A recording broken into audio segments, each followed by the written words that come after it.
drugem predavanju drugega cikla postkoronskih predavanj, zgodovinskih predavanj v Arhivu Republike Slovenije. Naš današnji predavatelj je docent dr. Jernej Poslik, iz Oddelka za zgodovino Filozofske fakultete v Ljubljani. Ukvarja se z sodobno oziroma novejšo zgodovino, zlasti proučuje zgodovino nacionalizma in pa zgodovino slovenskega narodnega gibanja.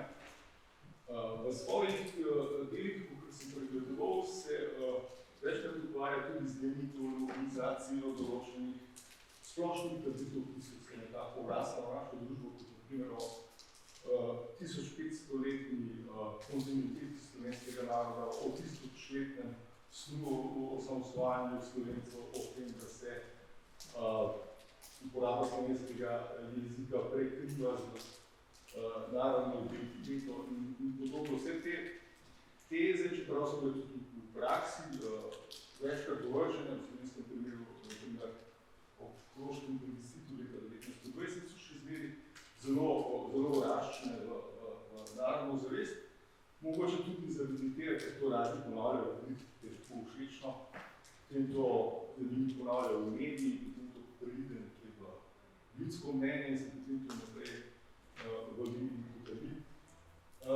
Da so pa te miti lahko včasih tudi škodljivi, pa ne nazadnje, da ne govorimo o istočnicah za drugo svetovno vojno, če pogledamo pretrene desetletji na naši soseščini, na Balkanu ali pa sedanje razmere na vzhodu Evrope, ko nek veliki vodja pač odreka pravico do obstoja neke države oziroma nekega naroda, ki je to umetna tvorba. Vse to je lahko produkt teh zgodovinskih mitov. In zato je toliko bolj pomembno, da način več raziskav, ki vsa to obdobje odpirajo na znanstveni pristop, z uporabo arhivskih virov, s pogledom tudi kompleksno. Tudi današnje predavanje, kot razumem, nam bo odstrlo nekoliko manj kritičen pogled na Prekmurje v 20. letih 20. stoletja, kot nam ga včasih podajajo ob 17. avgustu vsako leto, ko je praznik priključitve Prekmurja k matici domovini. Doktor, ko si izvolite, da se reč? Hvala za to prijazno in poglobljeno predstavitev. Strinjam se, vsi narodi imajo svoje mite, naša naloga je, da jih konstruiramo in dekonstruiramo. Tako bi rekel. V zvezi na vodu bi se še mogoče zahvalil za vabilo Lilijani Žilič-Golec, ki je prijazno povabila, da predstavim del svojega raziskovanja, ki sem ga opravljal v preteklih letih in v katerem se poskušam malo začeti odlikati od tem, s katerimi sem se ukvarjal svojega doktorskega študija naprej. In to, o čem bom danes govoril, temelji na resnem raziskovanju arhivskega materiala, ne toliko na teoretskih ali konceptualnih premislekih o tem, kaj je identiteta, kaj ni, kako se vzpostavlja etnična meja, kako se ne vzpostavlja. Temelji namreč na gradivu na kazenskem spisu, na katerega sem naletel v pokrajinskem arhivu v Mariboru, zelo obsežnem kazenskem spisu, ki zadeva zelo pisano paleto, ki vsebuje zelo pisano paleto žandarmerijskih poročil, analiz, ki so jih opravili po teh velikih demonstracijah, tako civilni komisar oziroma krajni vladar, kot predstojniki teh varnostnih organov in pa tudi nekaj delamo tudi na interpretacijah lokalne prekmurske, pomorsko-soboške elite. Zdaj, lahko bi govoril prosto, ampak bo zdaj bral, da slučajno časa ne pozabil. In upam, da bodo na koncu sledila tudi vprašanja, katerih lahko malo pojasnim tudi, morebiti pojasnim tudi kontekst, če iz predavanja ne bo vse razumljivo. 19. septembra 1921 se je sredi Murske Sobote, majhnega podeželskega kraja na najsevernejšem robu kraljevine Srbov, Hrvatov in Slovencev, postavila kolona vozil. Iz avtomobilov so izstopili člani mednarodne razmeritvene komisije, ki je bila delegirana za določitev meje med Jugoslavijo in Madžarsko. Komisarji iz Velike Britanije, Francije, Japonske, Italije ter seveda Madžarske in Jugoslavije se v pravnem središču Prekmurja niso nameravali zadržati predolgo.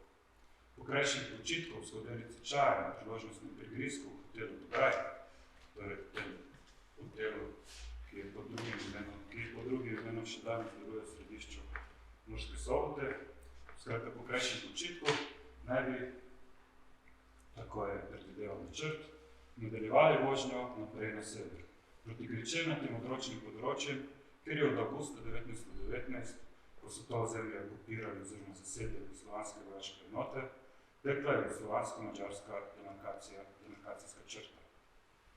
Tam je bi z lastnimi očmi ocenili gospodarske in etnografske razmere ter nadaljevanju s pomočjo zbranih podatkov sprejeli odločitev o dokončnem poteku državne meje. Namreč zato so imeli mandat, da zakoličijo državno mejo na terenu. A kmalu potem, ko so se avtomobili ustavili pred hotelom Dogaj, je postalo jasno, da to ne bo običajni posedini rutinski ogled razmernih terenov. Eden izmed mnogih, ki je čakal člane razmeritvene komisije med 100 km dolgi začasni razmeritvi med dvema državama, ki sta nastali na pogorišču prve svetovne vojne. Težave je napovedala neškodljiva provokacija. Vse tako je nekaj dni kasneje v svojem poročilu izpostavil poveljnik lokalne žandarmerijske enote. Madžarsko usmerjene gospe in dekleta iz premožnih murskosoboških družin so na avtomobil madžarske delegacije vrgli cvetje in šopke. Nadaljevalo pa se je s protestom več stoglave množice lokalnega kmečkega in podeželskega prebivalstva. Kmetje, številni med njimi pod vplivom alkohola, so se v mesto zgodili iz različnih koncev Prekmurja, noseč madžarske zastave in glasno vzklikajoč Eljenmarja Orsa, naj živi Madžarska. Največ protestnikov naj bi prišlo prav iz vasi, ki so se nahajali tik ob demarkacijski liniji. Od tam so vaščani hodili peš celo noč. Bilo jih je toliko, da jih patrulje orožnikov, ki so bile razporejene na obronkih Murske Sobote, niti v pomoči vojske niso uspeli zaustaviti na njihovem vhodu v središče kraja. Kasneje isti dan so protestniki avtomobilsko kolono pričakali tudi v vasi Pucunci in se več tisočih zbrali v vasi Tvrtkova ob meji z Madžarsko, kjer so v vhodu razmejitvene komisije vzdolž demarkacijske črte vzklikali Elje in zopet mahali z madžarskimi zastavami.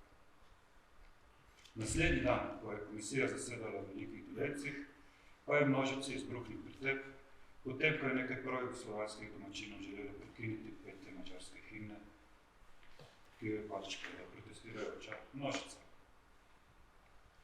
No, kljub razgretim strastem in miru, ki je vladal med prisotnimi predstavniki jugoslovanskega represivnega aparata, so se demonstracije v vseh krajih končale brez eskalacije. Da bi ohranila videz demokratičnosti jugoslovanskega režima, je žandarmerija šele po odhodu delegacije množice razgnala in priprla nekaj ducatov domnevnih protestniških kolovodov. Iz poročil madžarskega delegata seveda vemo, na kakšen način je to potekalo. Pri tem omenim, da ti žandarji niso prihajali iz Srbije, ampak so bili nekdanji avstro-ogrski žandarji z Kranjske in Štajerske, še zlasti pa z avstrijskega Primorja, ki jih je nova jugoslovanska oblast premaknila v Prekmurje, skratka bili so Slovenci. Torej, madžarski delegat je poročal o tem, da so jih prav posrednji več pretekli. Če nadaljujem. Izbruh množičnega javnega nezadovoljstva lokalnega prebivalstva v Prekmurju so jugoslovanska javnost, politična elita in uradniški aparat sprejeli z nezadovoljstvom. Do neke mere pa jih je tudi močno presenetil, če ne celo šokiral. Avgusta 1919 je namreč vlada prebivalnih Srbov, Hrvatov in Slovencev te krajine na tleh zahodnem koncu dveh ogrskih županij, Zale in Baš, oziroma Železna, vojaško zasedla s trdnim prepričanjem, da bo s tem tamkajšnjemu strnjemu naseljenemu slovensko oziroma slovansko govorečemu prebivalstvu na ta način prinesla nacionalno osvoboditev. Množična udeležba slovensko govorečega kmečkega prebivalstva na promadžarskih protestih je zato osupnila slovensko in jugoslovansko javnost. Izbruh nezadovoljstva lokalnega prekmurskega prebivalstva, ki večinoma sploh ni govorilo madžarsko, to vemo, vse Ati Lakovač je pokazal iz popisov, da velik delež ni govoril madžarsko. Torej, ta izbruh nezadovoljstva si bilo zelo težko pojasniti. Navsezadnje je bila predstava o jugoslovanski okupaciji Prekmurja kot rešitvi naših slovenskih bratov, ki so tisočletja trpeli pod težkim jarmom madžarske nadvlade, ena od osrednjih tez zmagoslavnega slovenskega nacionalističnega diskurza po letu 1919. Torej, vprašanje je, in to zelo relevantno po mojem mnenju, zakaj se potemtakem prekmurski Slovenci sami se večinoma postavlja vprašanje, ampak velik delež jih ni uporabljal etnonima Slovenca, ampak da bomo poenostavili stvari, jih klasificiramo kot prekmurske Slovence. Zakaj se potemtakem prekmurski Slovenci na videz povsem brez razloga protestirali proti jugoslovanskih državi, ki da jih je šele pred kratkim osvobodila? Kaj so bili vzroki nezadovoljstva med širokimi podeželskimi množicami? Med množicami, ki so bile v imaginariju jugoslovanske politične in družbene elite, razumljeni kot pripadniki slovenskega plemena trojedinega jugoslovanskega naroda. Kako to, da je lokalno prebivalstvo, ki je le izjemoma govorilo tudi madžarsko, protestiralo za vrnitev nazaj k kraljevini Ogrski? Zakaj se je tisoče nacionalno osvobojenih Slovencev, ki so domnevno, ne bom ponavljal, zakaj so želeli v Madžarsko? Torej, številni jugoslovanski uradniki, pripadniki politične elite in predstavniki jugoslovanskega represivnega aparata so se pri pojasnjevanju tega na videz nerazumnega, individualnega in kolektivnega delovanja prekmurskega podeželskega prebivalstva oprijeli dveh precej značilnih postimperialnih razlag. Najdemo v resnici v post-habsburškem srednjeevropskem prostoru vse posod. V primeru različnih tovrstnih obmejnih pokrajin, za katere so tekmovali dve ali tri države naslednice, in ker je bilo prebivalstvo večkulturno, večjezično, ker je bilo zelo težko reči, tukaj poteka meja med enojezičnim prebivalstvom na eni strani in prebivalstvom, ki govori drug jezik na drugi, najdemo tovrstni interpretaciji. Prva je naslednja. Po eni strani naj bi bilo treba vzroke za tovrstne sentimente iskati v propagandi, v propagandističnem delovanju tujih jugoslovanskemu režimu sovražnih dejavnikov. Oziroma, z drugimi besedami, podeželsko prebivalstvo naj bi bilo zavedeno od madžarske nacionalistične propagande. Ta zavedenost pa naj bi bila v neposredni zvezi z pomanjkljivo nacionalno osveščenostjo tega prebivalstva. To prebivalstvo, tako so razlagali, po letu 18 ne bi bilo dovolj zavedno, ne nacionalno, ostalo ne bi nacionalno nezavedno, to pa zato, ker je madžarska država, ampak to je deloma res, ne daje pa celotnega odgovora, od konca 19. stoletja naprej načrtno zatirala njihovo resnično individualnost, ki naj bi bila nacionalno slovenska. Ta dva, na eni strani zmanipuliranost in nacionalna neosveščenost, ta dva razloga naj bi pojasnjevala, zakaj so protestirali. Ampak na osnovi virov, ki jih pa imamo, na osnovi pričevanj, ki mi jih je uspelo zbrati, na osnovi poročil, je mogoče ponuditi vse enakovredno, če ne boljše razlage njihove odločitve za protest. Ampak naj povem nekaj dejstev o Prekmurju, ki nam bodo omogočile kontekstualizirati ta protest. Prekmurje je bilo in je sedaj ne več, ampak je dolgo ostajalo, ampak v prihodu jugoslovanskih vojakov in uradnikov izrazito ruralno pokrajino. Večina prebivalstva je živela od zemlje in pri tem lastno agrarno produkcijo kompenzirala s fizičnim delom na velikih plemiških posestvih. Glede na cenzus je na tem področju, na področju bodočega Prekmurja, leta 1910 kar 89% prebivalstva živelo od kmetijstva, to pa se ni spremenilo niti v prvem desetletju po okupaciji in priključitvi. Leta 1931 je delež v kmetijstvu aktivnega prebivalstva v Prekmurju znašal še zmeraj osupljivih 87%. Pokrajina je bila prenaseljena. Razpoložljivi resursi pa zaradi kombinacije ekstenzivnega kmetovanja na razdrobljenih zemljiščih in koncentracije zemlje v pol ducata zaokroženih veleposestvih preprosto niso zadoščali za preživetje. Od konca 19. stoletja naprej je zato lokalno prebivalstvo več valovi množično migriralo v Združene države Amerike. Razumljivo, v pokrajini sta bila le dva večja kraja, Murska Sobota in Donja Lendava, kjer je živel tanek sloj podeželskega izobraženega sloja in nekaj značilnih nosilcev tradicionalne oblasti, ki so zadovoljevali lokalne potrebe. Z izjemo nadpovprečno razvitega bančništva je bila pokrajina ekonomsko zaostala. Na tem območju sta leta 1919 delovali le dve večji podjetji, polnilnica mineralne vode in pa tovarna dežnikov. Industrijski sektor pa tudi v obdobju med obema vojnama ni pretirano napredoval, seveda z izjemo posameznih tovarn, seveda z veliko izjemo industrijskega obrata, ki ga razvijajo se glavnice in živilsko-predelovalne industrije v Murski Soboti.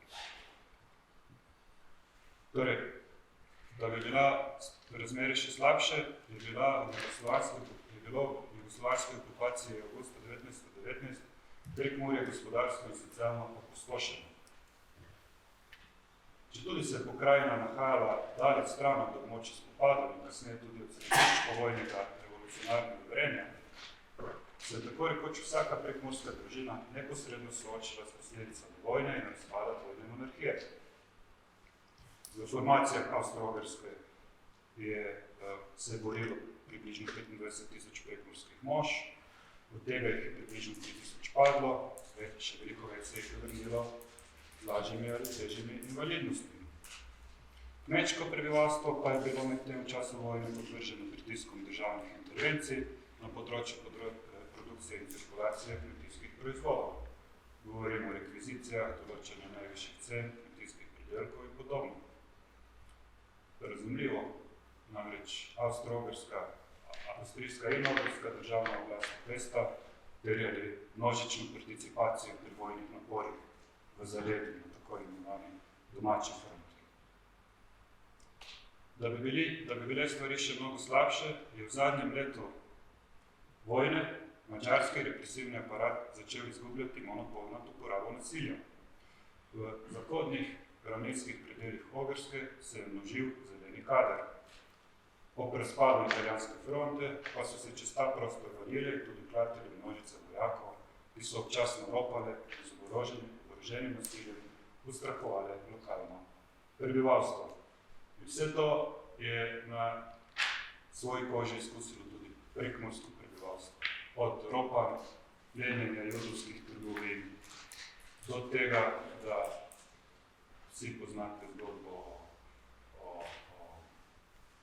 Vermišu Halsu in njegovi Murski republiki, do tega, da se na tem območju kar nekajkrat zamenjala med razpadom Avstro-Ogrske in jugoslovansko okupacijo oblast, do tega, da se tukaj začelo zelo cveteti tihotapstvo, se je postalo to območje naenkrat obmejno območje treh držav, Jugoslavije, Madžarske in Avstrije in tako naprej. Na kratko povedano, za ta prostor je bilo na začetku 20. stoletja značilno, da je bil podvržen izraziti socialni in politični nestabilnosti.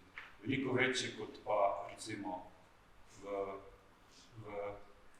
na ostalih ozemljih današnje Slovenije oziroma na ozemljih, kjer je jugoslovanska država uspela vzpostaviti svoj nadzor in oblast, ker so se ti nemiri relativno hitro pacificirali že konec leta 80.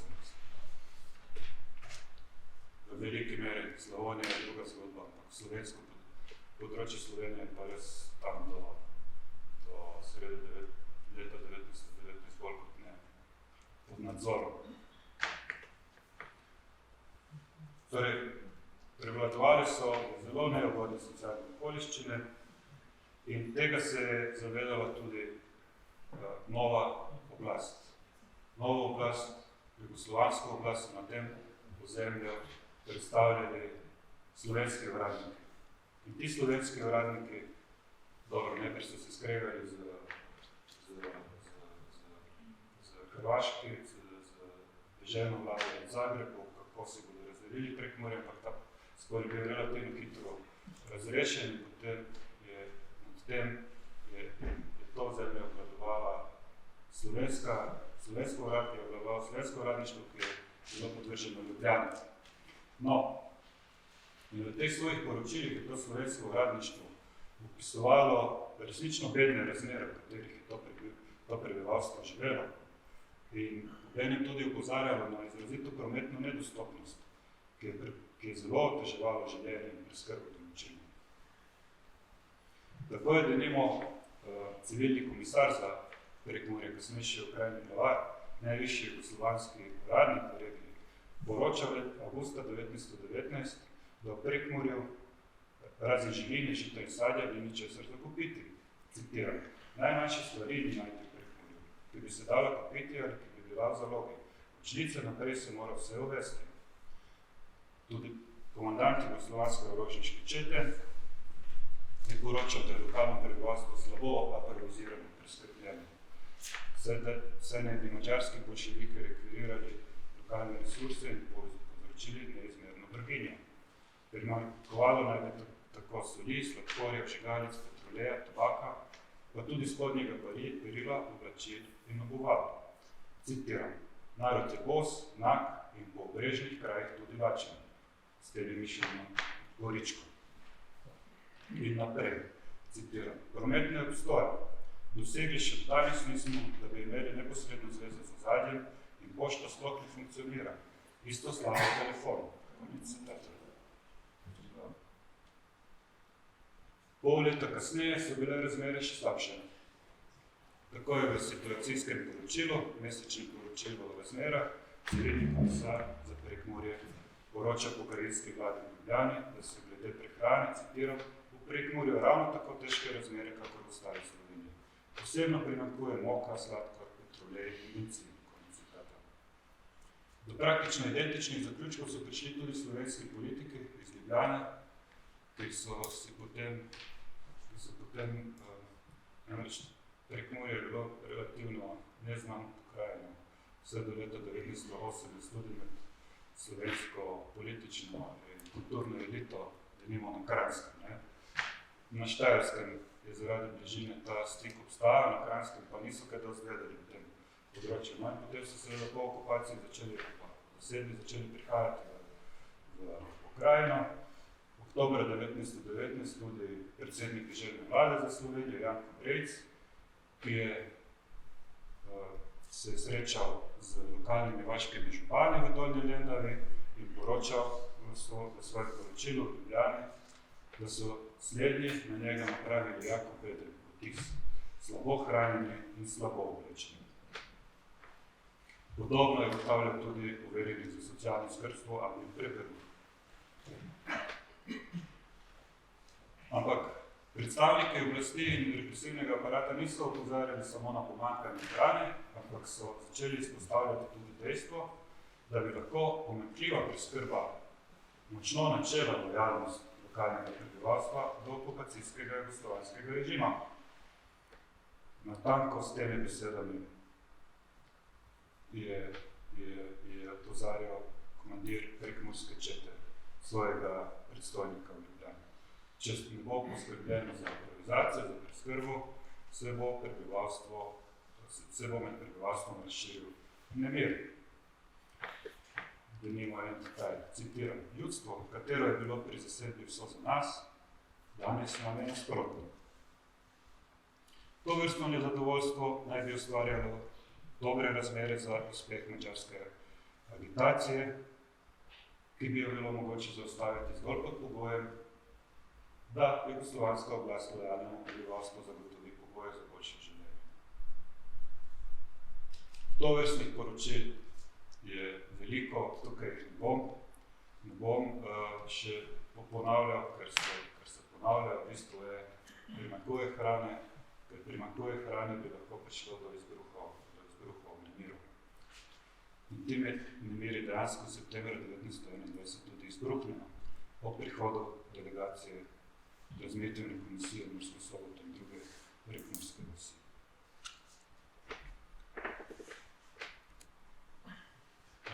To je v resnici edina fotografija, ki mi jo je v zvezi s temi demonstracijami uspelo najti. Našel sem jo pa v poročilu angleškega delegata te razmetvene komisije, ki je očitno to fotografiral.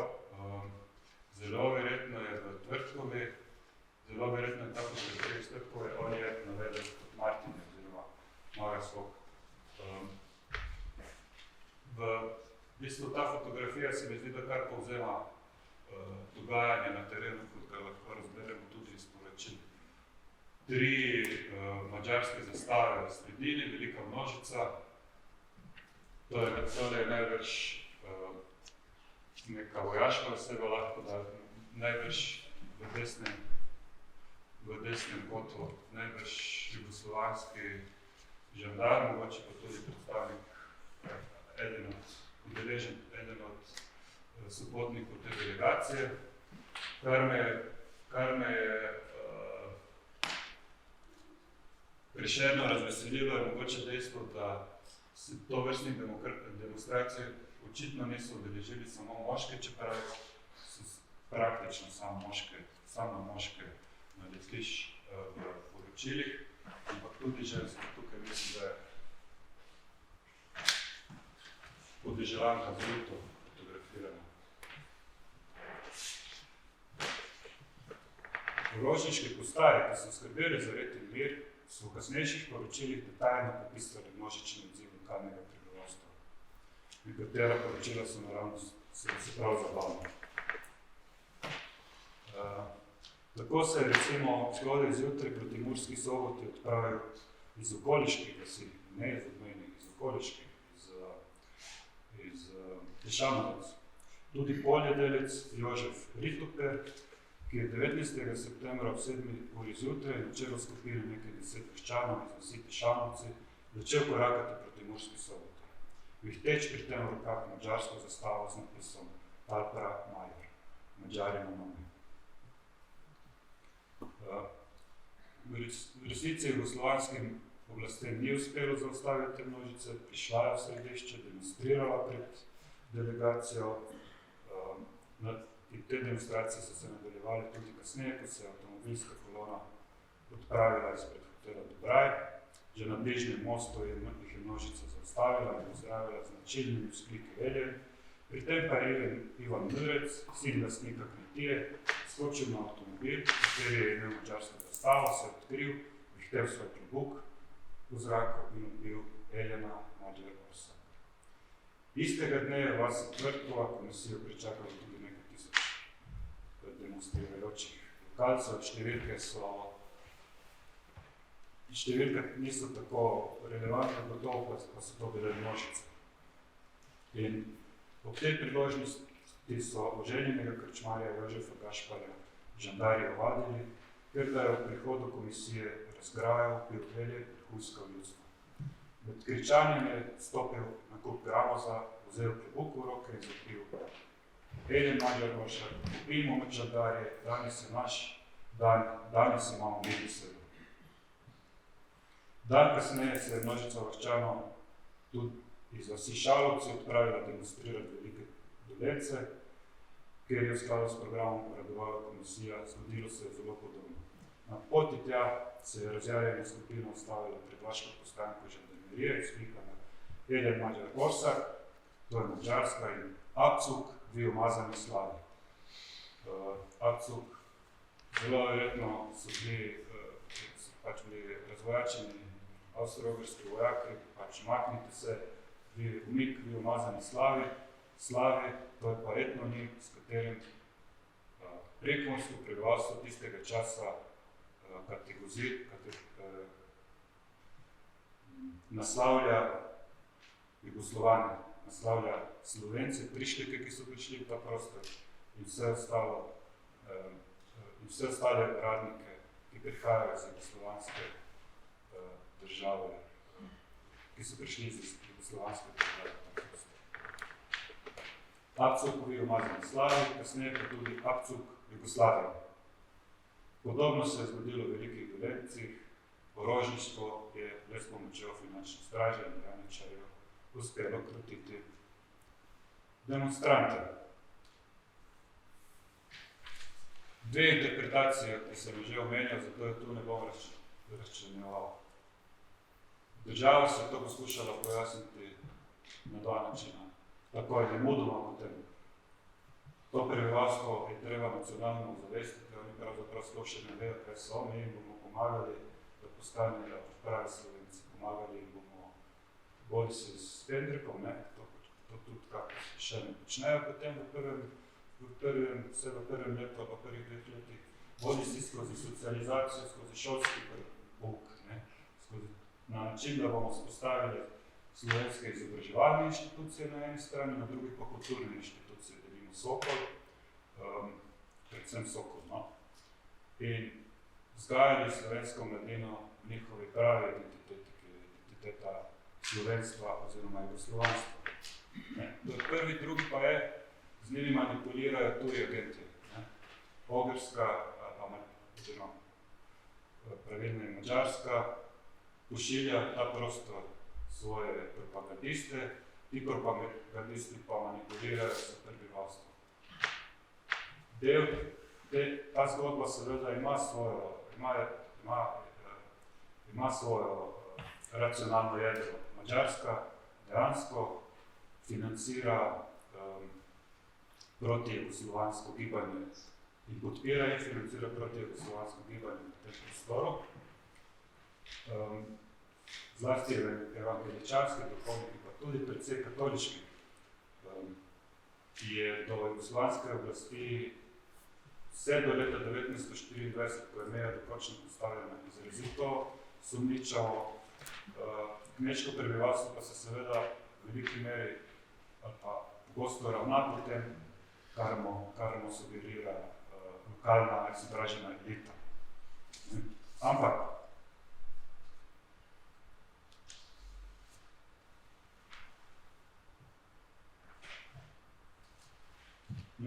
zdaj še povem nekaj.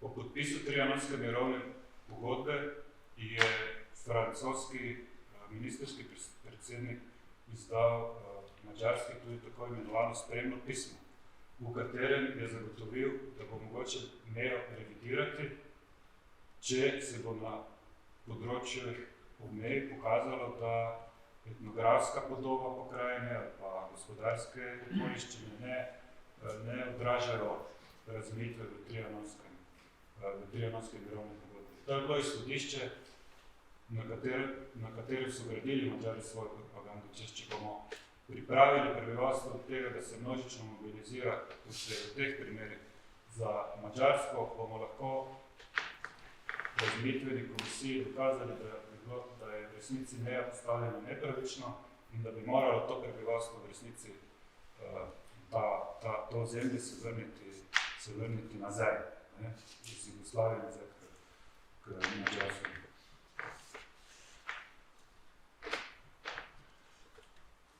Vendar pa je dober teden po demonstracijah državni koliko še imam časa? Koliko je ura? 40. Koliko? 40. Okay. Vendar pa je dober teden po demonstracijah državnim uradnikom in žandarjem postalo jasno, da niti nacionalna odlačnost, niti madžarska propaganda nista bila poglavitna vzroka za izbruh Natančna preiskava je pokazala, da je osrednji vir nezadovoljstva v političnem ozračju, ki so ga v resnici določale velike ideje nacionalne odrešitve, da je ta osrednji vir v resnici veliko bolj banalen ali pa veliko bolj bistven. Kmetstvo sta k protestom spodbudila splošna socialna stiska in omejen dostop do hrane. 28. septembra je komanda žandarmerijske brigade v Prekmurju poročilo nadrejenemu telesu v Ljubljani kot odgovornega za demonstracijo v resnici opredelila promačarske agitatorje, a obenem tudi poudarila, citiram, glavni vzrok, da se je naše ljudstvo k temu zapeljevanju in pritisku odzvalo, sta silna revščina severnega dela Prekmurja. Konec citata. Zakaj silna revščina? Kmetje iz teh vasi, zlasti iz severnega dela Slovičkega, so pred jugoslovansko zasedbo vsako leto migrirali na sezonsko delo v notranjost Madžarske, kjer so bili za svoje sezonsko delo na velikih madžarskih veleposestvih plačani za žito. To žito so pripeljali po železnici domov in z njim so prehranili svoje družine čez zimo. Z jugoslovansko okupacijo to naenkrat ni bilo več mogoče. Saj je sedaj kmečke pridelke, to poudarja ta rešedar, citiram, naša oblast pri prevozu iz Madžarske na naše zemlje visoko zacarinila, kar je ljudstvo vedno in zmeraj pri razmejitveni komisiji naglašalo, kakor tudi to, da nimajo nobenih prometnih zvez, ki bi omogočile cenejši dovoz živil iz ozadja. Konec citata. In zato je ljudstvo pri demonstracijah javno klicalo. Jugoslavija ima drag kruh, mi hočemo tja pripadati, kjer zaslužimo kruh. Okrajni glavar je podobno poročal v svojem situacijskem poročilu. Povsod, kjer je prišel stik z demonstranti, on je te demonstracije v različnih vseh opazoval in demonstrante povprašal o vzrokih nezadovoljnosti, naj bi dobil isti odgovor. Da so, citiram, povsem zadovoljni z našo upravo in z razmerami, le možnost življenjskega obstanka naj bi se jim izboljšala. Na začetku novembra je bil potem še veliko bolj konkreten. Slabije prometne komunikacije, vplivajo na naraščajočo draginjo, carinske omejitve onemogočajo, da bi prebivalstvo, ki je tradicionalno sredi 19. stoletja naprej sezonsko migriralo na ogromna zemljiška veleposestva v okolici Balatona, pripeljalo nazaj svoja živila in na ta način pripeljalo nazaj žito in na ta način poskrbelo za svoje družine.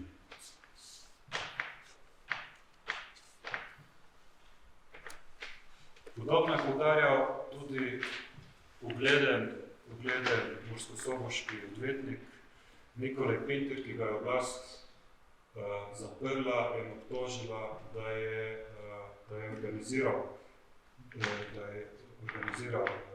to izbruh ruralnega nezadovoljstva kmečkega prebivalstva.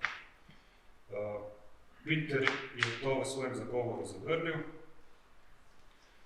češ, da so možnosti za politično agitacijo zelo omejene, saj so ljudje vsled vojne popolnoma demoralizirani in nikogar ne ubogajo. Zato ne bi bila kriva delovna revolucija, komunizem, oziroma razpad Avstro-Ogrske, ki je prinesel nemir to pokrajino.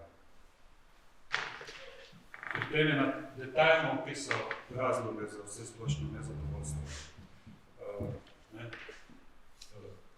Skratka, meja onemogoča, potem pa je meja onemogoča uvoz živil, nato pa že tudi omenja posebo, ki je v bistvu potem v Prekmurju se uspela uveljaviti kot najvplivnejša lokalna osebnost. Josip Potenka, ki se pa je uspel relativno hitro dogovoriti z jugoslovansko, z ljubljansko oblastjo, da bo imel izključni monopol nad odkupom živine v Prekmurju, ki jo bo prodajal potem v Ljubljano. In vem, ko je to tudi uspelo, seveda na račun kmečkega prebivalstva, ki je za svojo živino dobivala zelo slabo, ki je to svojo živino prodajala po zelo nizkih cenah. Pomeni potem tudi seveda ogrsko propagando.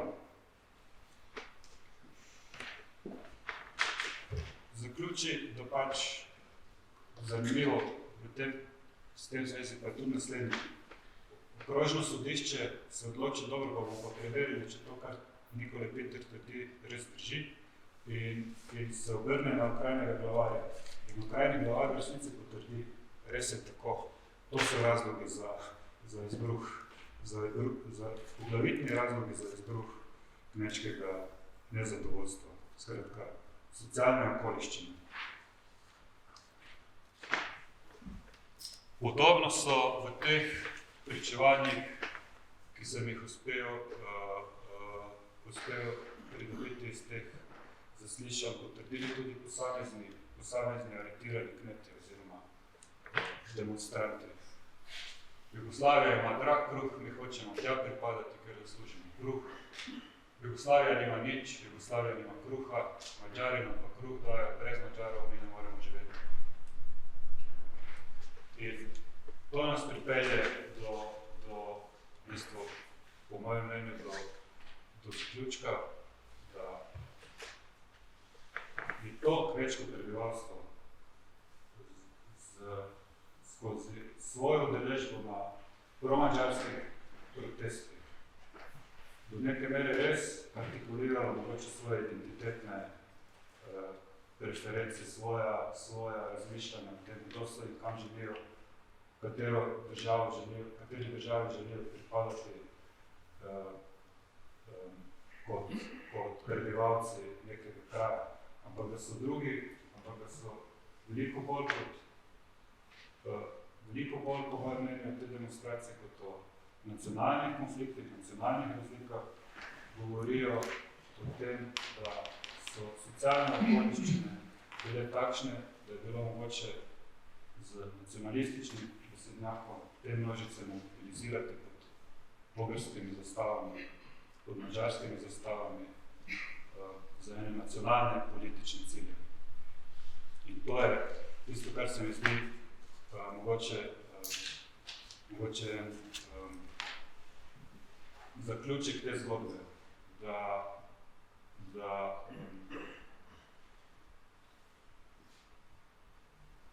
artikulirajo skratka svoje socialne interese skozi nacionalistični pa nacionalni diskurs, skozi izpostavljanje neke nacionalne razlike. Na te točke bi jaz končal in se vam zahvalil za pozornost.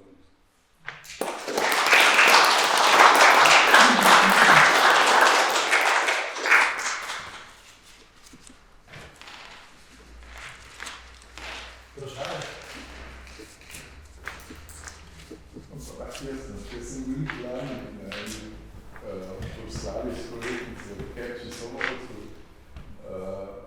oborožene vstaje napore, kjer so pač ta zaselek, ta vas je sledila stoletnico uspeha proti tej komisiji, proti postavitvi. In zdaj me ali to tudi sploh od tega, ali od teh dosežkov kaj več, ali ne vem, kako smo to tako lokalni, bi rekel, spodali Miliče fenomen, ker oni so pač, koliko sem jaz uspel tisti razvrti, je to, so oni uspeli napiti te vojake in jih razložiti, ne. No, kasneje sem zvedel, da so se ti vojaki sicer potem tudi vrnili, jih zaprli neki ljudi, ampak koliko je dejansko bolj vplivati na te razmišljajo. To je eno velikih ki je uspelo, ker je glas ljudstva ali pa ker so interesi ljudstva prevladali nad visoko politiko. Nekaj vasi je bilo vedno tudi za nemško govorečnim prebivalstvom je bilo prepuščenih tudi Avstriji, ampak primeri, kjer bi bile te tovrstne pobude od spode uspešne, so v resnici redki. Junaških zgodb je pa res veliko. Pisali so jih vse strani, v nekih lokalnih del lokalnih kolektivih spominjali so ustrajali še zdaj strahno. V resnici je o tem, kaj bo potekala meja na koncu dneva odločala Pariška mirovna konferenca. In to Prekmurje je prišlo pod jugoslovansko, postalo del jugoslovanske države, zato, ker je bila jugoslovanska država pripravljena ponuditi vojaško pomoč pri zatrtju Madžarske sovjetske republike. V zameno so na Pariški mirovni konferenci ponudili ta ozemlja, nekatera ozemlja in od njih bilo tudi Prekmurje. A to je bilo pa seveda na tej osnovi mogoče tudi s pomočjo etnografskih tako imenovanih dejstev oziroma dejstev artikulirati upravičenost tovrstne zasedbe. Karlovšek, jaz sem laik, pa me te stvari zanimajo. Vi ste dal datum 19. september 21. Ni mi jasno, kaj je bilo med letom, med razpadom, po razpadu Prve svetovne vojne, tam september 17, november 17, pa pol bo leta do septembra 21 je praktično skoraj 3 leta. Pol pa tudi tole mi ni bilo jasno, pa se mi je zdaj malo razjasnilo, kaj je bistveno, ali so te dogodki, ki je vplivali na to mejo, ali v bistvu ne? Zdaj, s prvim vprašanjem med jesenjem 1918 in septembrom 1921 se na področju Prekmurja dogaja zgodovina, tako bi jaz rekel. To je zgodovine, kot se je zgodilo v tem obdobju, se ne zgodi kasneje v celotnem medvojnem obdobju. Najprej razpade Avstro-Ogrska. To je v bistvu eno obmejno območje, ki si ga želijo prilastiti države naslednice. Obmejno območje, ki pripada Ogrski oziroma Madžarski, ampak si ga na osnovi nekih etnografskih teženj želijo prilastiti tako Avstrija kot Jugoslavija, je območje nekega spora, nedržavnega konflikta.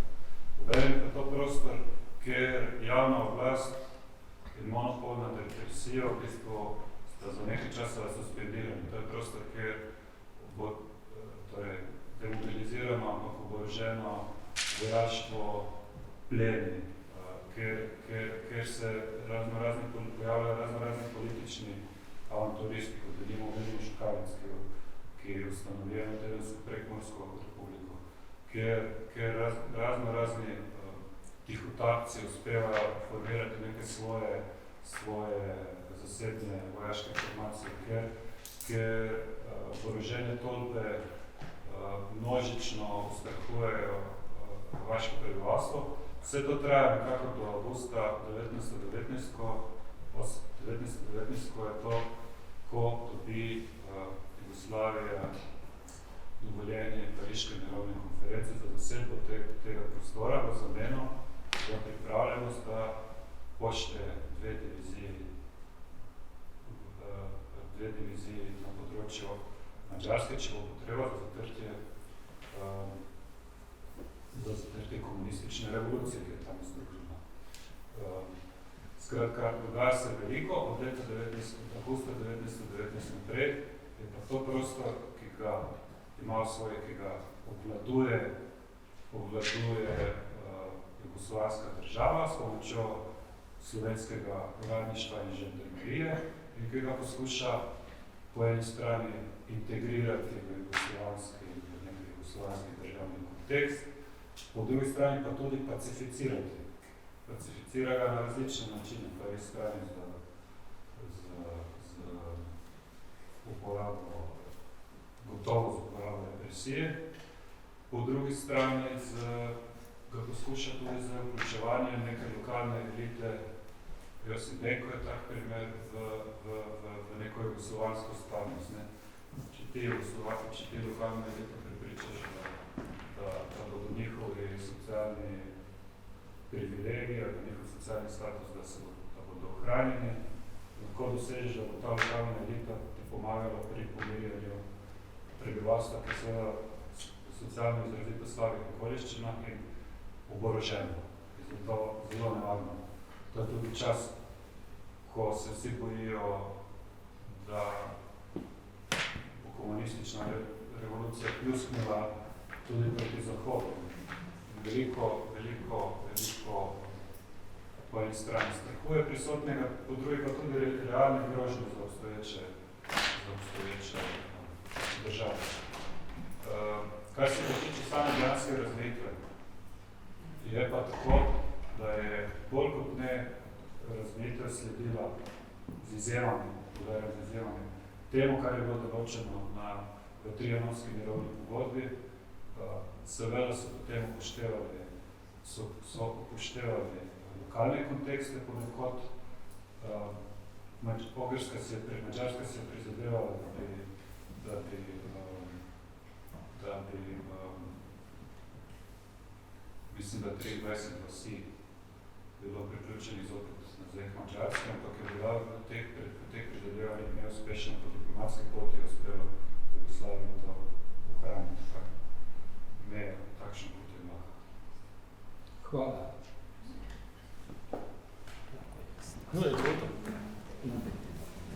Veš kaj, jaz bi te pa vprašal, če si slučajno zasledil, kako so te jugoslovanske oblasti ponujale, kakšno verzijo jugoslovanstva v odnosu do slovenstva glede, dobro, Sokol si že omenil, to se že predstavljam, kakšno verzijo, ampak a si kaj zasledil to, če ni treba, da bi zdaj pa še nekaj bi sam komentiral, da se tudi situacija leta 41, to, kar si omenil, se v bistvu, ko pridejo Mađari in to tudi priključijo 16. decembra 41, v bistvu situacija v znatni meri je podobna po reakciji, kako sprejmejo to dejstvo del prekmurskega prebivalstva.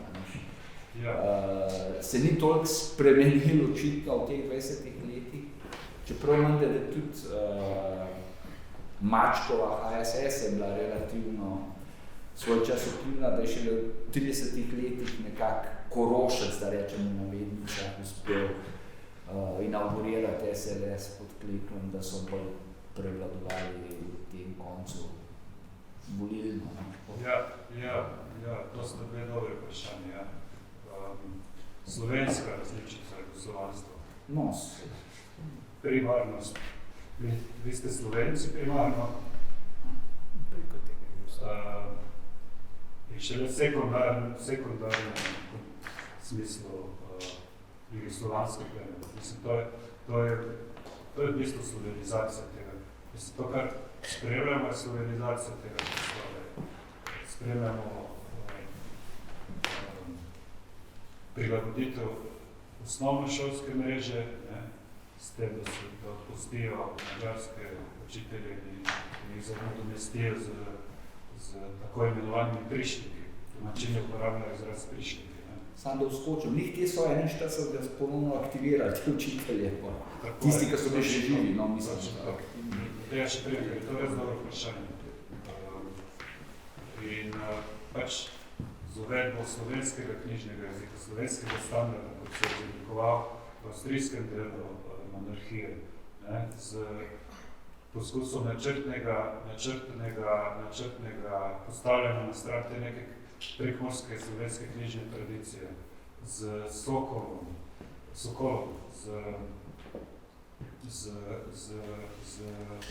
z vsemi temi integrativnimi inštitucijami Slovenske ljudske stranke, ki postane res vplivno, čeprav na začetku prvi polovici 20. stoletja tudi druge stranke dobivajo glasove, ampak od srede v maju 20. let 20. stoletja tudi tukaj SLS začne prevladovati. Ampak tisto, kar pa je zanimivo, je pa to, da so se na koncu izkazali leta 41, da so bili skrajno neuspešni pri tem. Res neuspešni. Nišče se ne pripravljeno. Ni z izjemo lokalnih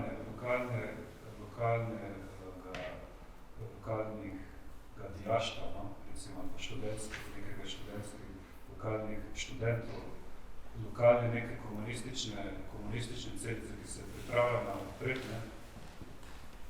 prebivalstvo sprejme novega oblastnika praktično brez pretiranega upora, ne.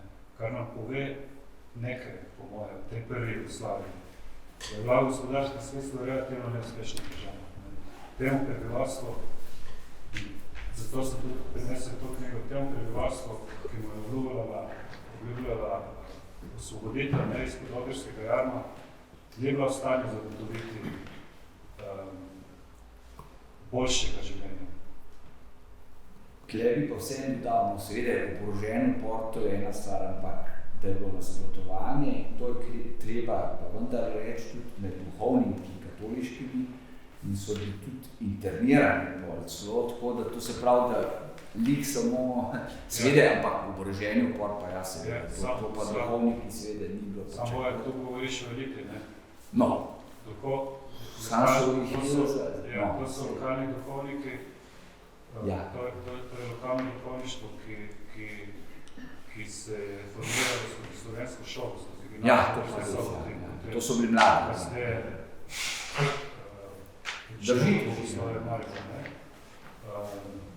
Če pa govorimo o starejših duhovnikih, pa je med njimi, ki so pač primarno leto 19 jasno izkazovali, kot govorimo katoliški, lojalnost sobotejskemu škofu, ne? Jih je pa leta 41 tudi precej, ki pomagajo pri integraciji tega prostora na zemlji. Če leta 24 to pod beku Maribor, ampak ne kot priključeno škofiji, to je bilo še v 70-ih letih, ampak kot administrativno upravljanje. No, sam. No, jaz vam samo nekako vprašanje, mogoče sem preslišal, ker sem bil malo ključno, obstajajo zaslišanja teh ljudi, ki so aretirani. Ker zdaj vsakič po zgodovinarji imamo en problem, mi skušamo vse stvari za nazaj razložiti v nekem zelo racionalnem svetu. Ampak stvari, ko se svet dobesedno postavi na glavo, običajno niso racionalne. Ljudje tehtajo med nečim novim, kar ne poznajo, med nečim, kar pravzaprav poznajo, ker med nekim svetom, v katerem se lahko gibajo. In tukaj se mi ravno zato postavljeno vprašanje. Ti si sicer tako mimo grede samo omenil, vzpostavil si te dve kompetitivni razlagi teh dogodkov, na eni strani to, kar se zmeraj potem poseže, se pravi, to je agenti, propaganda in tako naprej, se pravi, to pomeni, da razmer ne razumeš, običajno. Potem je druga pa je, da se pa absolutizira pomen gospodarskih razmer. In zdaj seveda, če ni zaslišano, mi vmes ne moramo vedeti, kaj so dejansko ljudje čutili in kaj so vedeli. Sej neurejena je bila tudi Madžarska. Zdaj, kakšne so bile njihove predstave v Madžarski? Kateri Madžarski so se oni? Madžarski izpred leta 18 ali Madžarski po letu 18, ki je bila enako ruinirana pravzaprav kot Prekmurje samo in enako neurejena država Jugoslavija in pa verjetno še z manjšimi možnostmi reorganiziranja države zaradi izrazito nacionalistične politike, a ne, če pošljajo, da nimajo tak primer, pošljajo veleposlanika oziroma konzula v Transilvanijo, ki z romunskimi oblastmi moče komunicirati v romunščini. Tukaj gre, jaz mislim, precej za trg predstav, ampak a sploh obstaja še način, kako bi mi ugotovili, kakšne so bile predstave teh ljudi, ki se tega udeležujejo. Sej večina, seveda, nekateri so odvisni od teh migracij, ampak večina te ekonomije je samo zadostna. To se pravi v neko oskrbo, samo za golo preživetje. Poleg tega je to področje z največjo rodnostjo v okviru kasnejše Slovenije, tudi najbolj prenaseljeno, je ta problem pereč ne glede pravzaprav na državo. In ostane pereč do 60-70 let 20. stoletja. Ja, zdaj to je dvoje, ne? Torej, Goričko ni samo zadostno.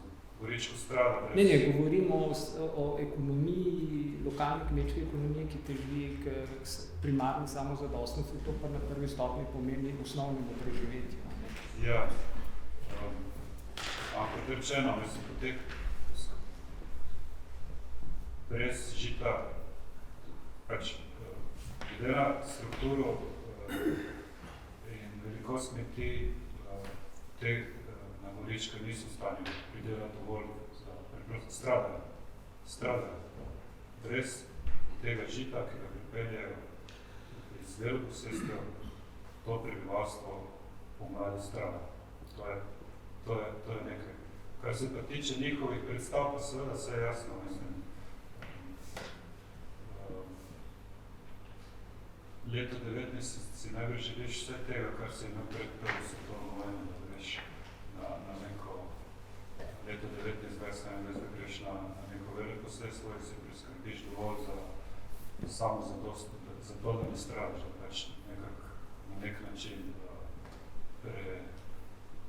preguraš skozi leto. Jugoslovanska oblast obljublja agrarno reformo. To je eden od razlogov, to vidimo leta 19, zakaj del prebivalstva podpre jugoslovansko državo. Obljuba agrarna reforma, obljuba zemlje za to prebivalstvo pomemben politični motiv, za odločanje za Jugoslavijo leta 19. Ampak ta agrarna reforma se ne zgodi.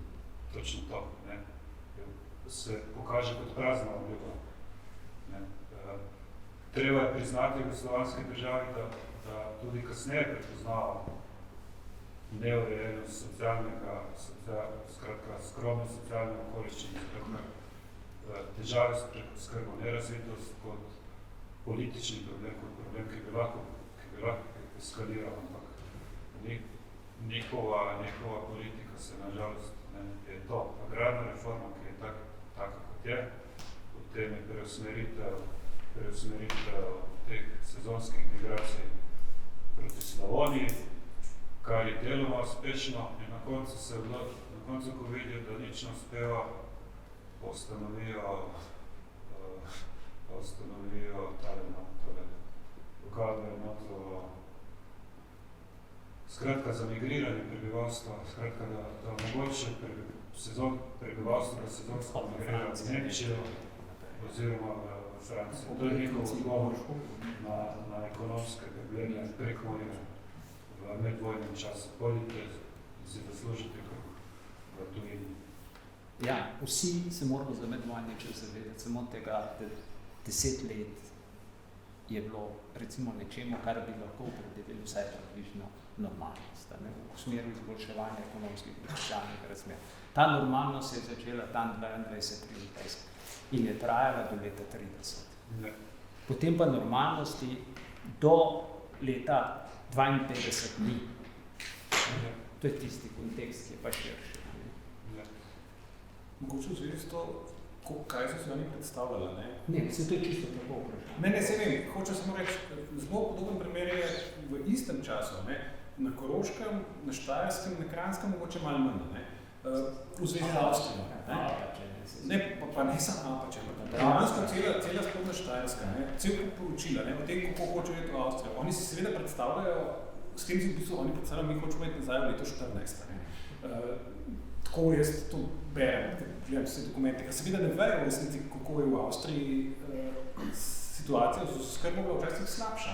Ampak vemo, da tudi na plebiscitu Koroškem je to vpliva, čeprav Dunaj takrat strada, pa je situacija na drugi strani objektivno verjetno večinoma slabša.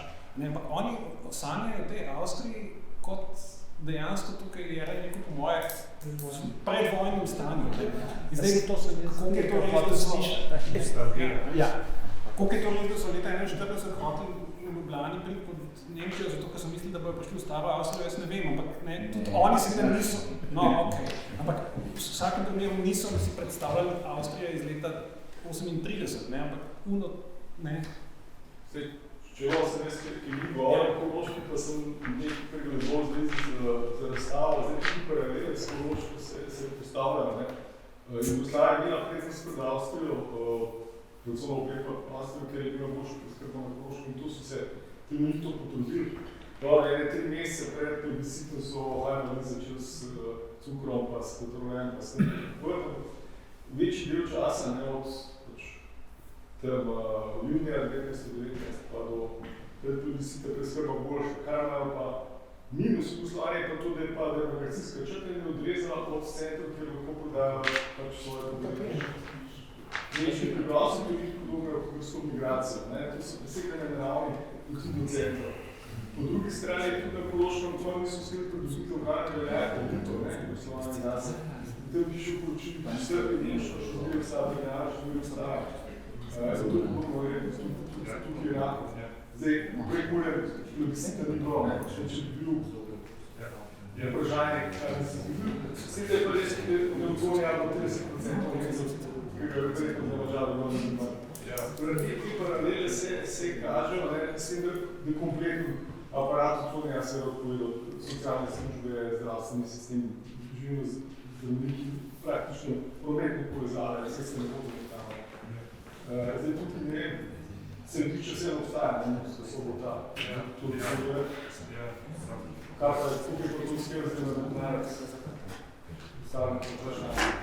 To je dobro vprašanje, kako bi se izteklo plebiscita. Mislim, da ste to dve res zanimivi, ki se da tudi preverjavno pozvati, pa to tudi nameravamo narediti, ravno z vzdržnim kot aprovizacije Prekmurja.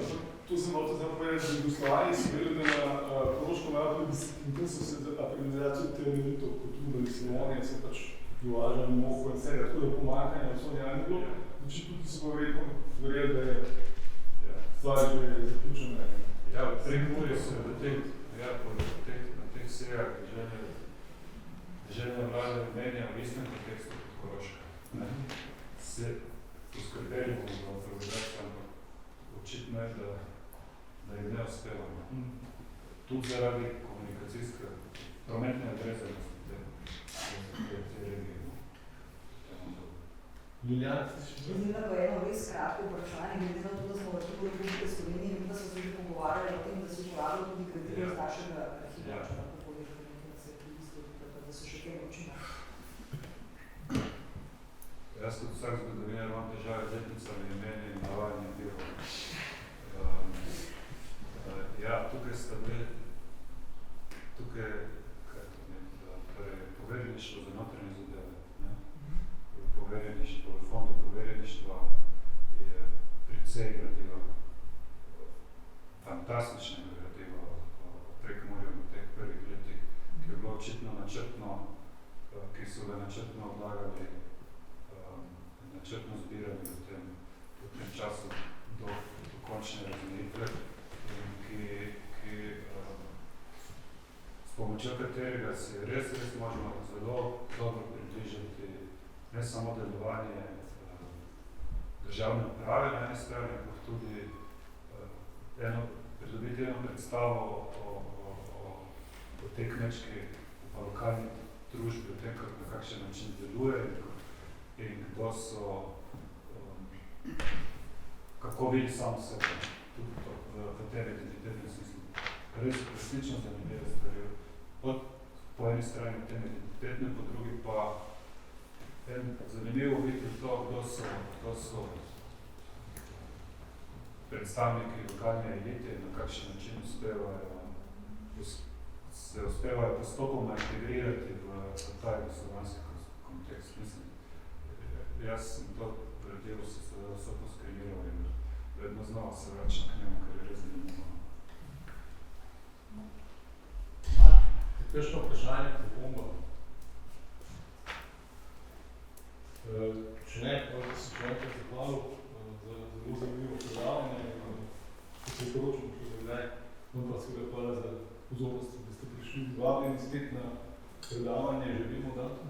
Vemo, ampak prav se upada z borovanjem zgodinskih društv,